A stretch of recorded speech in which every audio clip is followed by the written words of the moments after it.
Bien, amigos, tal y como habíamos anunciado, nos place recibir en el espacio estelar del día al expresidente Hipólito Mejía. Vamos a compartir un cafecito en este espacio estelar del día. Bienvenido. Bienvenido y buenos días. Café. No, y Santo Domingo, ¿eh? Sí, sí. No, gracias a ustedes después de esta larga sequía. Hace mucho Hacía tiempo que no nos veíamos aquí. Sí, sí. Vamos a ver, fuego a la lata de una vez. Bueno. El discurso del presidente, gracias. El discurso del presidente Danilo Medina ayer. Mucha gente, nosotros también quedamos con la impresión de que está en marcha un proyecto de reelección que necesitará una reforma constitucional. ¿Usted tiene experiencia en eso? Hábleme de eso, de reforma, reelección y la situación actual. ¿Tiene la misma impresión? No. Yo no quiero admitir eso. Yo no quiero creer eso. Yo no voy a justificar porque yo hice mi autocrítica y dije las razones, y te lo expliqué a ti varias veces después de tu crítica reiterada. Sí. Porque yo estoy convencido que es una desgracia nacional eso. Es más, internacional. Pero entonces no le hizo caso a Tuedecam, que se lo dijo. No, pero eso no tenía calidad para eso. Porque primero que duró 5 días discutiendo ellos para seleccionar uno fue el que encabezó el grupo y no quiso. Después admitió su error, pero ya era muy tarde. Pero bueno, yo lo he reiterado eso como una autocrítica seria de lo que significa eso para este país. Pero yo no quiero admitir eso. Pero quiero comenzar este análisis diciendo que independientemente al discurso que fue bien hecho, un discurso bien hecho, y hasta bien leído, no me acogió. Y normalmente uno tiene esa costumbre. Ni se le perdieron páginas tampoco. No. Pero yo te voy a decir lo siguiente. Lo independiente de lo que diga, porque una cosa es lo que se diga, otra cosa es lo que se haga. Lo que más me preocupó a mí fue la cantidad de guaguas que trajeron gente a situarse en lugares estratégicos o no estratégicos para hacer algo que nunca se había hecho. A eso nunca se había hecho eso. Se hizo algo que nunca se hizo. Llevar a esa gente a la calle, lo cual, con mi olfato, me dice que desgraciadamente estamos dando paso con lo que tú analizabas. Ojalá que el Todopoderoso nos aleje de ese accionar, de esa realidad. Ojalá. Yo no quiero pensar que eso se pueda dar. No quisiera pensarlo. Pero el discurso yo lo vi. Yo tenía años que no veía ni mi propio discurso, ni mucho menos lo que los otros han hecho. Pero yo lo califiqué de autocomplaciente. ¿Por qué? Porque se quiso dar bombo él para cumplir con su ego, que es un problema no de él, es un problema de los políticos y de la sociedad dominicana. Uno de los grandes problemas que yo he vivido y que entiendo en todas las actividades del quehacer nacional es el ego. Ese ego maltrata la dignidad y la conciencia nacional. Pero definitivamente en el transcurso del programa podemos analizar y contestar las preguntas que ustedes consideran de lugar en los temas más importantes. En temas que yo lo domino, perdone la inmodestia y el ego, que son temas que yo vivo a diario, que obviamente yo no puedo renunciar a mi vocación eminentemente rural, campesina. Yo sigo pensando como campesino. Y cuando se me hablan de los éxitos o del éxito en el sector agrícola, yo obviamente me río. Y cuando se me habla de que somos autosuficientes, me río también. No, pero dice que se está exportando los excedentes. Bueno, debo decirte que lo siguiente, aquí importamos en los últimos 2 años cerca de $200 millones de café por negligencia del Estado dominicano. De café, ya no somos autosuficientes. No, como autosuficientes. Importamos 200 millones en los últimos 2 años, incluyendo café. Nosotros importamos el 90% de los frijoles que se consumen. Aquí prácticamente estamos consumiendo 1 millón de quintales de frijoles. Hubo una época que exportábamos a Venezuela, a otros países, entre 250.000 hasta 300.000 quintales de frijoles, y abastecíamos el consumo nacional. Ajo. Nosotros éramos casi autosuficientes en ajo. Y ahora estamos importando con pingües beneficios para el Estado en algo que uno no lo entiende. Y así cebollas y otros. Pero además, durante muchos años, los pollos que nosotros nos comemos son ensamblados en el país. Se trae la soya y el maíz. Los cerdos son ensamblados también. Soya, el alimento y los productos médicos. Usted habla de los alimentos que consumen esos sí, porque animales. con lo que se alimentan ellos. Todos los cebollados se están importando, desgraciadamente, en el país. Además de los insumos tradicionales, que es lo que participan en el aumento de la producción o de lo que necesitan las plantas. Pero el año pasado precisamente fue declarado por el gobierno como el año de la agroforesta y el presidente decía que se sembraron una cantidad impresionante de árboles y eso era el logro uno de los logros que exhibía ayer en ese discurso. Mira, si vemos lo que se dijo hace 4 años y lo que se dijo hace 8 años y lo que se dijo el año pasado, es el cumplimiento, las metas no se cumplieron en un 20%. ¿Cuál es la realidad del sistema de la agricultura dominicana, del campo dominicano en este momento? Bueno, gracias a Dios hemos tenido un clima extraordinario. Hemos tenido tanta agua que hasta inundaciones ha habido, que no es nada halagüeño. Pero los grandes problemas de este país son la sequía. Pero bueno, eso no lo controla el gobierno, ni tampoco las inundaciones. Digo, no dejan de tener ciertas culpas, porque cuando las presas se mal manejan y no se hace como debe ser y el agua llega a la... Pero bueno, independientemente de eso es falso de toda falsedad. Aquí, desgraciadamente, nosotros no estamos haciendo lo que debemos hacer. Primero, el gobierno no siembra los productores, que debemos incentivarlo. Debemos incentivarlo para que se queden allá, no para que los empujemos a salir de los campos, como está pasando en todas las provincias del país, incluyendo San Juan de la Maguana, que yo estuve hace 15 días, y me dio pena ver el valle de San Juan de la Maguana, donde las familias tradicionales, los productores tradicionales abandonaron hace años ya, y han venido aquí a formar a la capital, a formar, en unos casos, los cordones de miseria, y en otros a vivir como vivimos los capitaleños, del allante o del retiro lamentable. Pero definitivamente en ese campo y en el campo de eso, del medio ambiente y los recursos naturales, debiéramos ser, y de hecho las condiciones climáticas han sido favorables, muy favorables, y de hecho ha habido un aumento sostenido de la capa boscosa porque las condiciones son muy favorables. Pero política de Estado, ¿qué cosas debemos hacer? Y perdone que introduzca el tema, que es mi tema favorito. Las cosas que debemos hacer no las hemos hecho en los últimos 20 años. Porque el gobierno tiene una obligación, investigación agrícola, que no hay absolutamente, estamos en 5%. O vamos a ponerle 10%.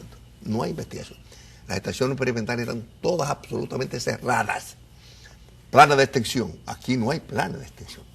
Nuestros técnicos, que ya pasaron de moda, están pululando por muchas ciudades sin y extensión tampoco, incluyendo lo que es más importante en un país, que es la protección vegetal y la protección animal, que hemos caído en una verdadera crisis. Todas las cosas que son el tuétano de lo que el gobierno debe hacer y tiene que hacer, y hacen todos los gobiernos, no estamos haciendo prácticamente nada. Volvamos al tema de la reelección. Necesitaría una reforma de la Constitución, una más. ¿Le parece posible? Yo lo dudo, pero todo es posible, porque en este país se han visto cosas de que uno se queda perplejo. Pero yo quisiera darle eso al tiempo y ser un espectador convencido de que eso sería una desgracia. Yo no quisiera pensar eso. Pero si usted se opone a la reelección, ¿cómo se propone como candidato a la presidencia? Yo sé que estamos hablando de reelección consecutiva, pero usted ya fue presidente y aspira, ¿verdad? Eso no es una reelección. Es Bueno, una alternabilidad. No, yo creo en la alternabilidad del poder. Y no veo por qué criticar eso.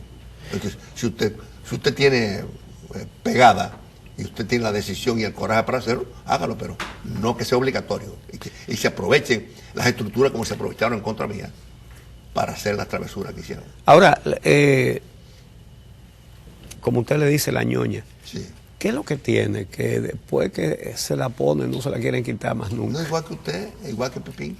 No, Igualito. porque yo no Usted tengo un trabajo electivo. Este es mi oficio. De que yo vivo, yo no puedo cambiar de oficio. Por eso y menos después de viejo. Por eso pasa que eso pasa que eso es el oficio. No, Usted pero, se siente. pero esto no es electivo. Bueno, pero eso es una cuestión que tiene que ver con el propio ego, eso es verdad. Pero bueno, eso no es un pecado mortal. Eso no es un pecado mortal. Si usted tiene decisión y está dispuesto a que lo midan, bueno, hágalo. Independientemente de que tenga gente que por las corruptelas que se ha dicho, usted es un sujeto a ser apoyado por parte del vicio y la corruptela. ¿Le ve condiciones a Carolina Mejía para ser candidata a la presidencia? Le sobran las condiciones. Le sobra. Además, yo creo que la mujer debe tener una participación y llegó la hora que la mujer participe, como está participando en todos los países del mundo. Ella tiene condiciones y tiene formación y tiene experiencia. Yo la estoy apoyando con alma, vida y corazón. Bueno, el resto de los aspectos del discurso, ¿qué temas le llamaron más la atención de lo que trató ayer el presidente? Mira, a mí que me ha tocado una experiencia, aunque no soy médico ni mucho menos tengo nada que ver con una política de salud. Yo que he visto todos los hospitales del país. Hace 4 años Danilo dijo que se iban a reparar 50 y pico de 52 hospitales. 56. Y se han reparado en 6 años, en 5 años, 14. Todavía estamos viendo este proceso, que ya va en largo y tendido, pero estamos hablando de 52, de 5 años. Aquí no hay seguimiento en los planes, programas y proyectos, desafortunadamente. Los gobiernos, incluyéndome a mí, tienen muy poca capacidad de darle seguimiento a las cosas que deben hacerse. Y así debe ser un presupuesto de 1 año. Aquí el presupuesto de 1 año prácticamente no se cumple. Naturalmente eso se olvida, nadie le da seguimiento, pero lo que sabemos del presupuesto, sí sabemos que ese es un caso patético. Dos temas de la maravilla económica que expuso el presidente, no los tocó: endeudamiento y déficit, presupuesto deficitario. ¿Qué le parece? Mira, yo lo he repetido como una cotorra. Eso es una irresponsabilidad que va a caer sobre tus nietos, sobre mis nietos y sobre la juventud dominicana. Ese endeudamiento hará metástasis en un tiempo razonablemente corto. Naturalmente, si seguimos por estos derroteros tomando prestado y dilapidando y botellas y cosas, eso es mortal. ¿Usted recuerda en cuánto recibió la deuda y en cuánto la dejó? Bueno, recuerden que a nosotros nos tocó la desgraciada problema del banco, pero los primeros años yo no tuve déficit.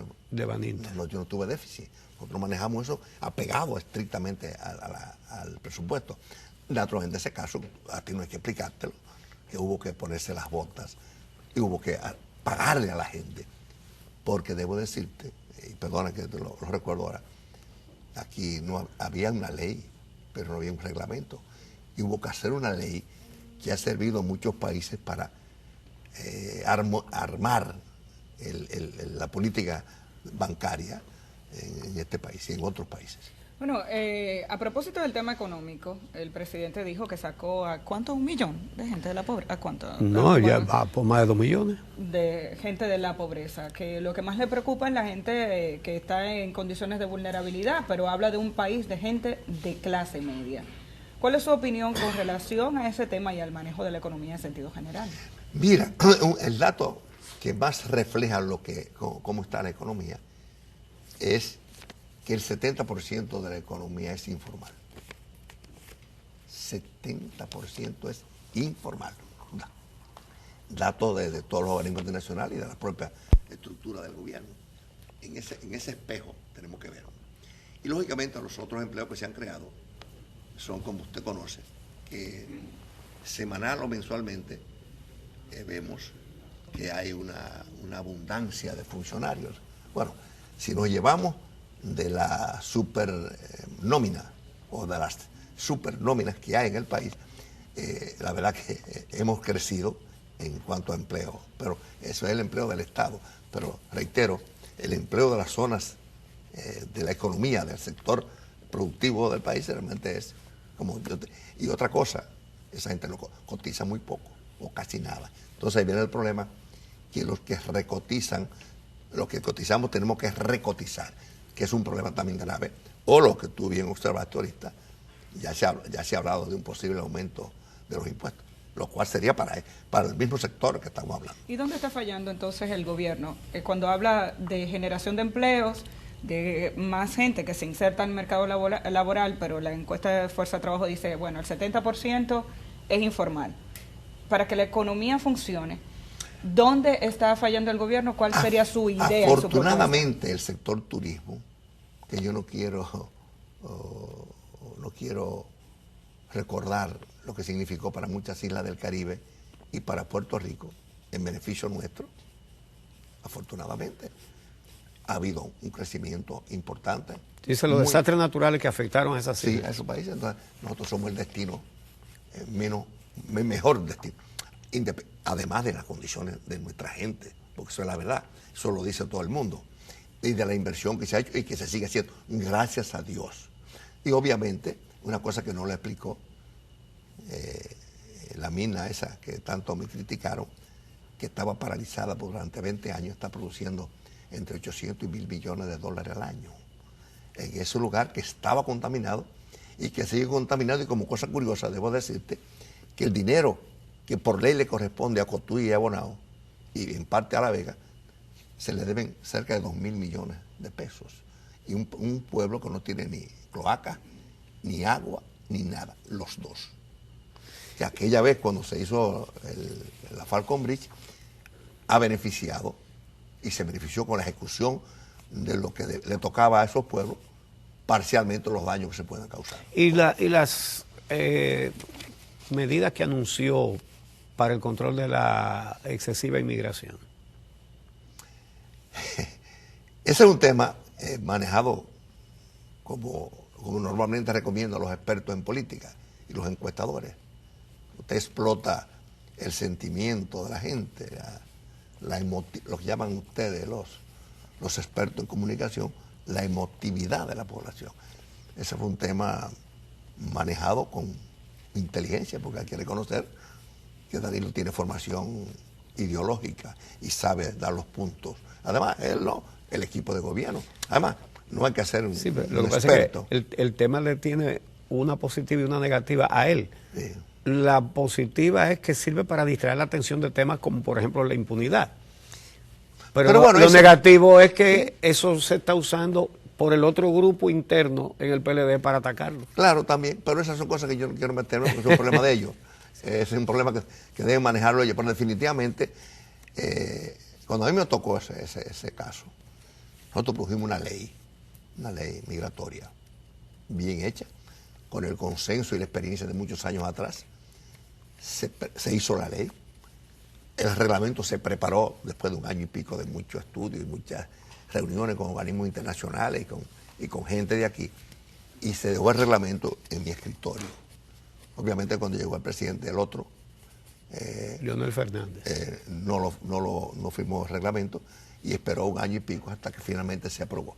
Hay una ley, un reglamento, en el cual tú no tienes que inventar absolutamente nada, aplicar el reglamento, independientemente a los estudios que se han hecho con otros organismos internacionales que han ido cotejando lo que es una política migratoria. Es decir, que si no se aplica eso porque uno no quiere, porque están todas las herramientas de lo que hay que hacer en un proceso migratorio, que es preocupante sin lugar a dudas. Ahora, el presidente Medina dijo que el kit de la inmigración excesiva es la demanda de mano de obra barata y vulnerable. No deja de ser cierto, porque tampoco quiero yo analizar nuestra proclividad a salirnos de allá, a venir para acá y seguir montado en el caballito de la dulce vita. Eso tenemos que hacer una autocrítica de nuestra propia gente. Eso es una realidad. Pero, y que tampoco se puede proceder de inmediato. Pero muy sencillo. Tuvimos la experiencia de Balaguer con los ingenios azucareros. Balaguer daba contrato y arreglo, y cuando terminaba la gente se iba. Nunca como pasa con los mexicanos. Eso decían los contratos, pero nunca se hizo. Bueno, debo de devolverlo. pero debo decirte, en el caso de nosotros, a nosotros nos tocó hacer eso con Milton Ray. Sí. Y la verdad que lo cumplimos, debo decirte con toda franqueza. Que trajo 15,000 haitianos en el 79, 15,000 en el 80 y 18,000 en el 81. Es decir, el gobierno de ustedes trajo, que para ese tiempo era mucho,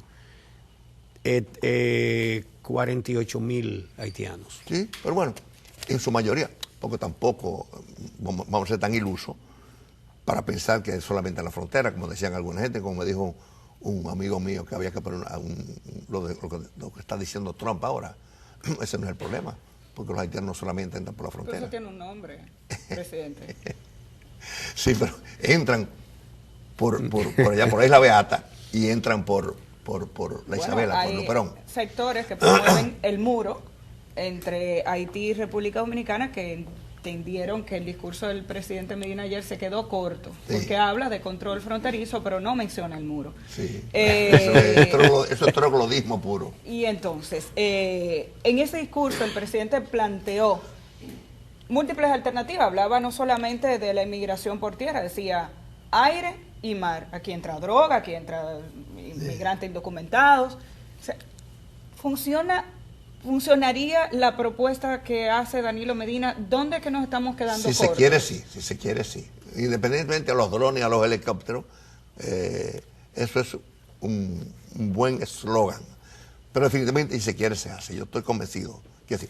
Lo están haciendo, oye. Pero aquí se gastó lo en los está haciendo aviones todo el mundo. supertucanos. ¿Qué es eso? Aquí se gastó en los Pero, aviones supertucanos. ¿qué es eso? Eso me pregunto yo. O sea, se pagó por unos aviones que se supone que no iban a permitir la entrada de la droga. Después faltaron los satélites. ¿Tú te recuerdas de eso? Después se invierte en el CEFRON y mandan gente para la frontera y dice que con esa cantidad de militares es suficiente. Entonces, ¿qué es lo que pasa? Bueno, ahí hay de todo. Ahí hay todo lo que tú te puedes imaginar. Pero hay correctivos. Si se quiere, hay correctivos. Debo decirte una experiencia. Yo fui un día a Dajabón y se reunieron los ganaderos conmigo, de que a muchos de ellos se le habían robado las reses. Y yo mandé una persona con experiencia para allá. Y en 6 meses se resolvió el problema. ¿Cómo? Con orden, con mano dura y cumpliendo con las leyes. ¿Cómo se manifestó esa mano dura? Bueno, que la gente sepa que cualquiera que se robe va a ser traído a los tribunales y se condenen aquí y se castigue como debe ser. No te digo, porque una cosa que la gente piensa es que para resolver eso se base de muerte. Yo creo que eso es algo que no debemos descartarlo. Pero definitivamente la gente sabía que cualquier robo que hubiese en el país, nosotros éramos capaces de ir a buscar eso. Y lo buscamos, se buscó. Obviamente que en ese caso yo tenía una relación muy estrecha con Aristides. Le expliqué el problema y él me permitió que nosotros lo hiciéramos. Así que hay mecanismos diplomáticos y coercitivos también para evitar eso. Otro de los temas abordados por el presidente fue el tema de la delincuencia. Él dice que las cifras de muertes han disminuido, aunque admite que decir eso no va a hacer que la gente se sienta mejor. Y la realidad es que hay muchísima inseguridad de la gente en las calles. Habló de unos proyectos pilotos, pero aquí al día de hoy la gente tiene temor de caminar por las calles y avenidas. Hay militares en las calles, hay policías en las calles. ¿Qué hace falta? Mira, ese es un tema mucho más sofisticado y más difícil, que tiene que ver con todos los problemas de la sociedad. Vamos a ser sinceros en esto. Y eso prácticamente en todos los países de América Latina y hasta de Europa se han estado esgrimiendo, inclusive en campaña. Y después, cuando llegan las nuevas autoridades que dicen que eso hay forma de recibirlo, se encuentra con un gran problema. Ese no es un problema fácil, pero definitivamente es un caso grave. Y a ti no hay que explicártelo a ustedes. Yo no dudo que aquí algún periodista o algún funcionario lo hayan secuestrado en la calle o lo hayan atracado. Es un problema difícil. Y yo dije una mala palabra hace unos días, que si tú quieres saber si es la verdad, lleva a cualquier familiar tuyo querido a cualquier lugar difícil para que tú veas que te puedan dar tu toletazo. Yo dije una palabra execrable que no quiero pronunciarla, que, bueno, que maneja muy bien la gramática, yo no quiero. ¿Usted cree que Danilo Medina lo está haciendo bien? Yo creo que la población es que tiene que decir eso. Y te debo decir que mis números de hace una semana me dicen que el PLD, de un porcentaje de 60 y pico % hace un año, está en cerca de 40. Y que nosotros, de 29, estamos en 38. Eso quiere decir que hemos crecido. Ahorita vamos a hablar del PRM. Pero eso es una información buena para que usted vea que hay una reacción y hay una evaluación de la población en torno al accionar del gobierno. Pero nos vamos a una pausa ahora y le voy a dejar un tema para cuando regresemos. Y es el hecho de que en su discurso el presidente, su rendición de cuentas del 2017, en el 2017 no hubo Odebrecht, ni hubo impunidad, ni hubo ningún problema de ese tipo. Él, por lo menos él no lo mencionó. Regresamos con ese tema en un momentito para continuar conversando con Hipólito Mejía, expresidente de la República.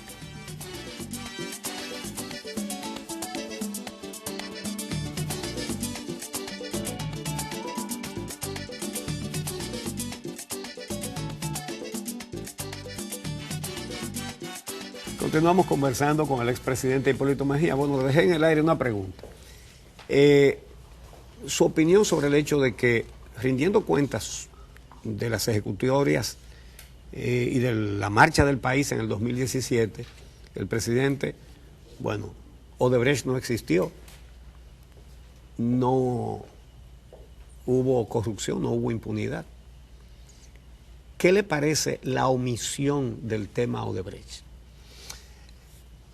Una vez, yo le traté a una persona amiga mía, un funcionario, un tema de una cosa que se estaba haciendo mal, y él me contestó en la siguiente palabra: presidente, no tratemos ese tema, que eso está muy manoseado. Hay cosas que cuando uno no le conviene, uno trata de evadirlas. Yo he hablado con suficiente responsabilidad. No sé si tuviste una vez que yo hice una carta diciendo que a mí no me metan en vainas raras. Eso dejé por aquí y dejé que mi escaso patrimonio o mi importante patrimonio estaba al servicio de que me involucrara en una vaina de esa. Pero definitivamente a mí me dolió en el alma el expediente que se fabricó, porque yo conocía, no bastante, pero conocía parte de eso. No tanto como ha salido últimamente en todos los países del mundo, pero ese es un tema que para un discurso autocomplaciente se justifica que no lo diga, digo yo. Pero definitivamente es un tema que va a estar en la palestra pública durante muchos años. Y en muchos países se conoce todo, aquí se conoce poco.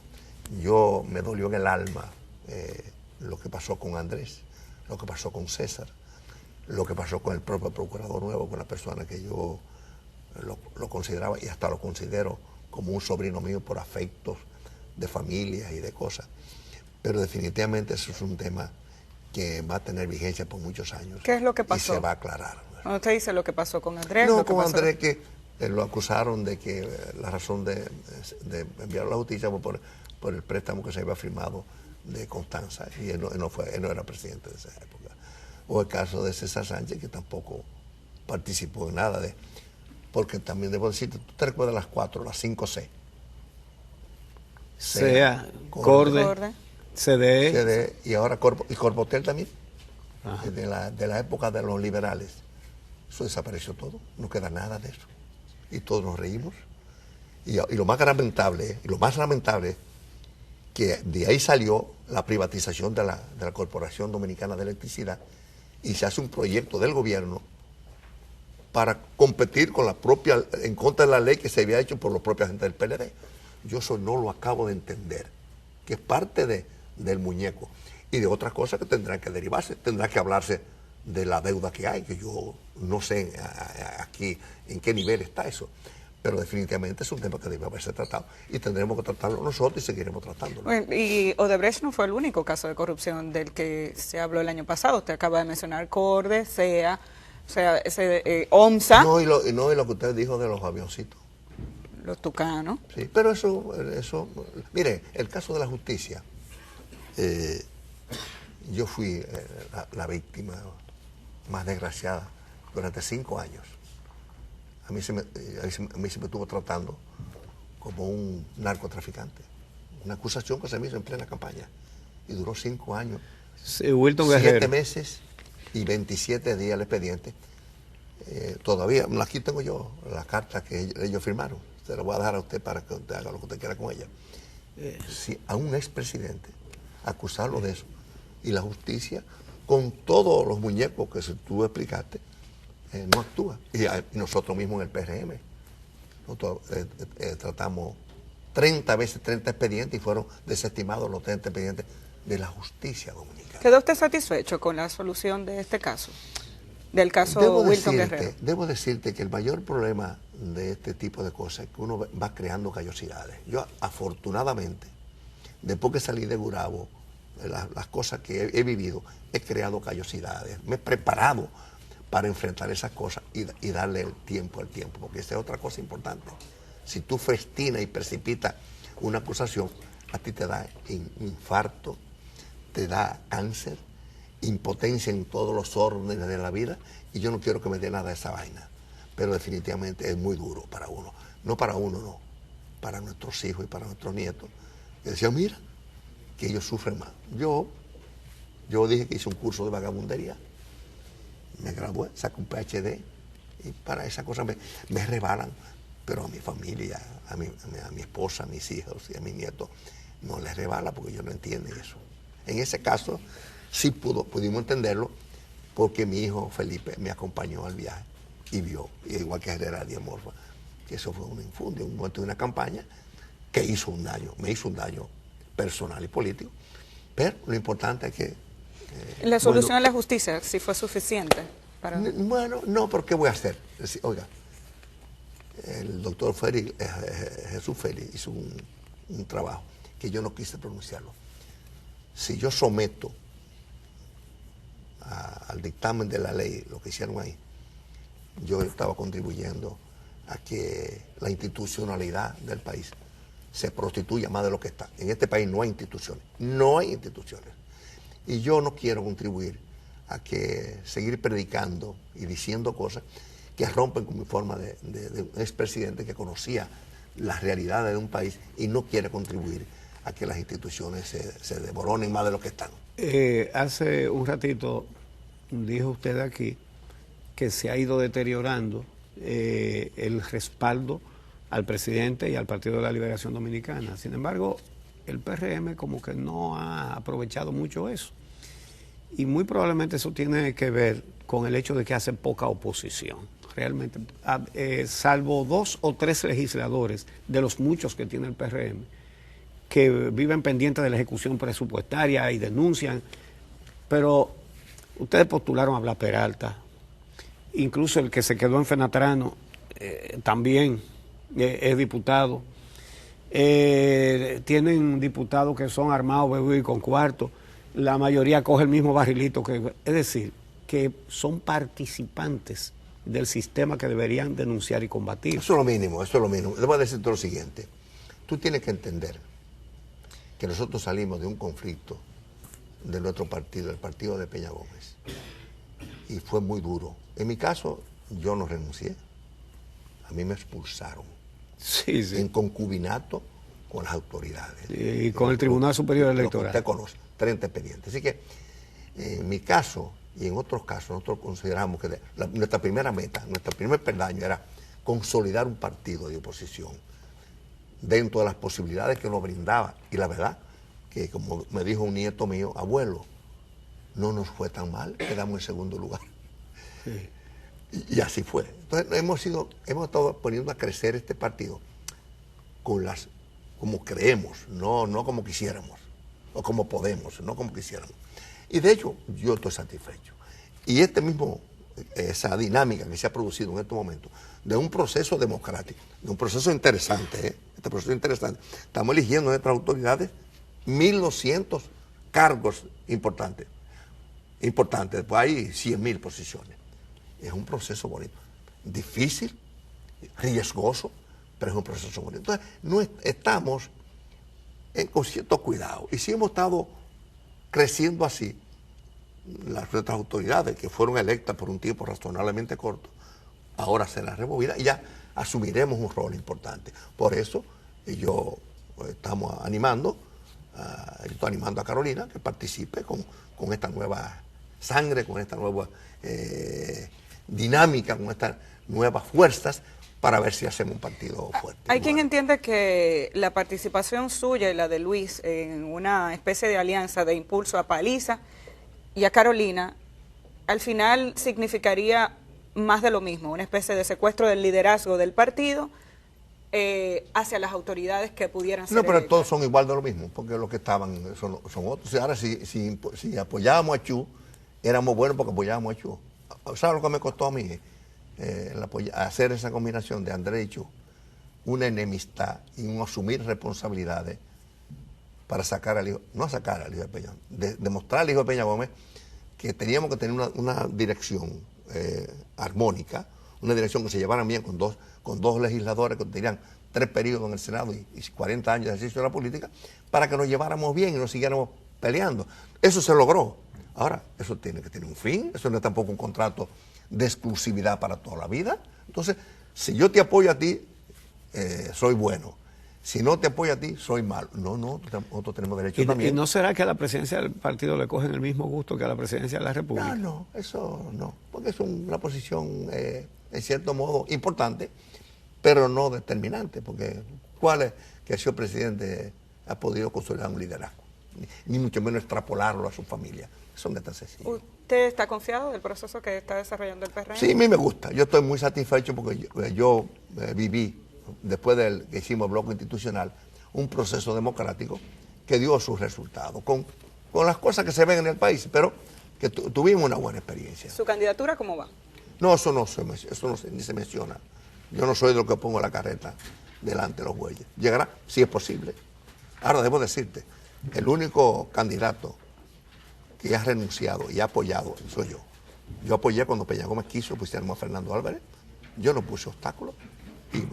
Y cuando Miguel Vargas, yo apoyé a Miguel Vargas. Y cuando Luis hicimos la convención aquella, yo también estuve de acuerdo. Así que yo no he sido el que ahora estoy decidido a echar el pleito siempre, con quien sea. A mí no me amilanan los santiagueros, yo sigo siendo de Gurabo. Bueno, qué pena que se acabó el tiempo. Uchi se ríe cuando sabe que siempre menciono su querida Santiago, su querida madre, y la madre de Ramón Gómez Pepín, que era de aquella época de los profesores, aquello de batuta y constitución y pedagogía, una combinación interesante. Bueno, pues muchísimas gracias al expresidente Hipólito Mejía, gracias a ustedes por acompañarnos. Mañana continuamos desmenuzando el discurso. Hay todavía muchos aspectos que no hemos tratado y que vale la pena analizar. Así que los esperamos a las 6 de la mañana como cada día.